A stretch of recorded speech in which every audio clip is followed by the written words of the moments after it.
নিরাপত্তারক্ষী আটকানোর চেষ্টা করলে পিছু ধাওয়া করে চিকিৎসককে আঘাত, টানা হেঁচড়া।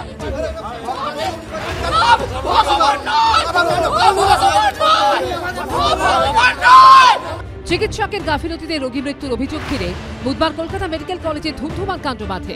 ছেলে হারানো এই মহিলার নাম সোমা পাল, বাড়ি বেহালায়। সূত্রের খবর, তার ছেলে বছর 23 দীপঙ্কর পাল ক্যান্সারে আক্রান্ত ছিলেন।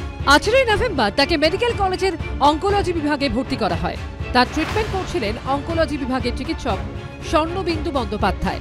23 তারিখ রোগীকে ডিসচার্জ করে দেওয়া হয়। বাড়িতে যাওয়ার পরই অবস্থার অবনতি হতে থাকে। 29 নভেম্বর বাড়িতেই মৃত্যু হয় ইংরেজি অনার্সের 3য় বর্ষের পড়ুয়া দীপঙ্করের। পরিবারের অভিযোগ, হাসপাতাল থেকে কোনো চিকিৎসা সংক্রান্ত নথি দেওয়া হয়নি, তাই তারা কোনো চিকিৎসকের পরামর্শ নিতে পারেননি। পরিবারের অভিযোগ, চিকিৎসকের গাফিলতির কারণে মৃত্যু হয়েছে ক্যান্সার আক্রান্ত যুবকের। ছেলেকে ডাক্তারবাবু মেরে দিল, ডাক্তারবাবু আমার ছেলেকে মেরে দিল। গত 6 জানুয়ারি চিকিৎসকের বিরুদ্ধে সরসুনা থানায় অভিযোগ জানায় যুবকের পরিবার। অভিযোগ জানানো হয় মুখ্যমন্ত্রীর দফতরে। বুধবার যুবকের পরিবার ও চিকিৎসক দুপক্ষকেই ডেকে পাঠায় হাসপাতাল কর্তৃপক্ষ। কিন্তু সুপারের ঘরের সামনে চিকিৎসক স্বর্ণবিন্দু বন্দ্যোপাধ্যায়কে দেখেই ক্রোধে ফেটে পড়েন মৃত যুবকের মা।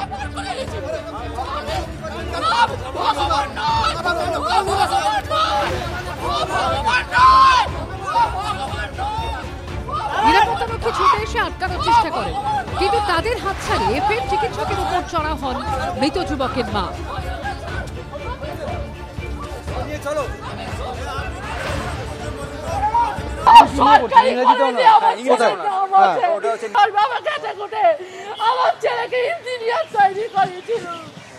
নিরাপত্তারক্ষীরা সরিয়ে নিয়ে যান অভিযুক্ত চিকিৎসককে।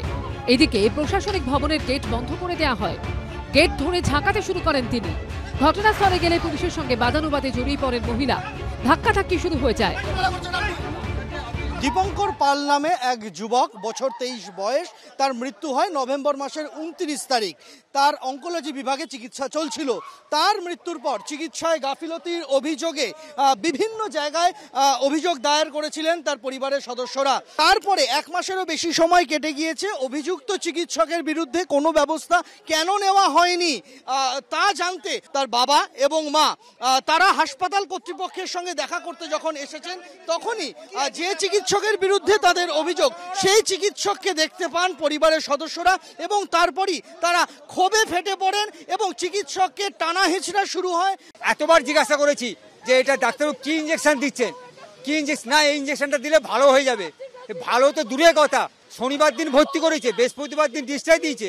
যে বাড়ি থেকে যে আর উঠতে পারেনি, বিছানায় শুয়ে পড়েছে, অনবরত পায়খানায় বমি করে একদম হার্ট ফেল করে মারা গেল বাড়িতে। আমরা এখানে সমস্ত জায়গায় কমপ্লেন করেছি, দিদির কাছে কমপ্লেন করেছি, সমস্ত জায়গায় চিঠি গেছে, এখানে সুপারকে সমস্ত চিঠি চাপাটি করেছি।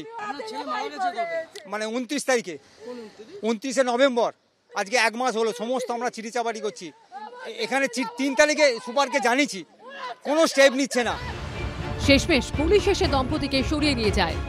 অভিযুক্ত চিকিৎসকের বক্তব্য, দীপঙ্কর পাল নামে ওই যুবক হজকিন্স লিম্ফোমায় আক্রান্ত ছিলেন। এটি এক ধরনের ক্যান্সার। যুবকের মৃত্যু অত্যন্ত দুর্ভাগ্যের।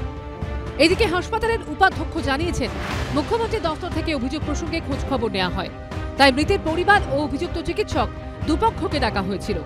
আমরা পরিবারের প্রতি সহানুভূতিশীল, কিন্তু চিকিৎসকের গায়ে হাত তোলা দুর্ভাগ্যজনক। যে অভিযোগ উঠেছে তা খতিয়ে দেখা হবে। সন্দীপ সরকারের রিপোর্ট, এবিপি আনন্দ, কলকাতা।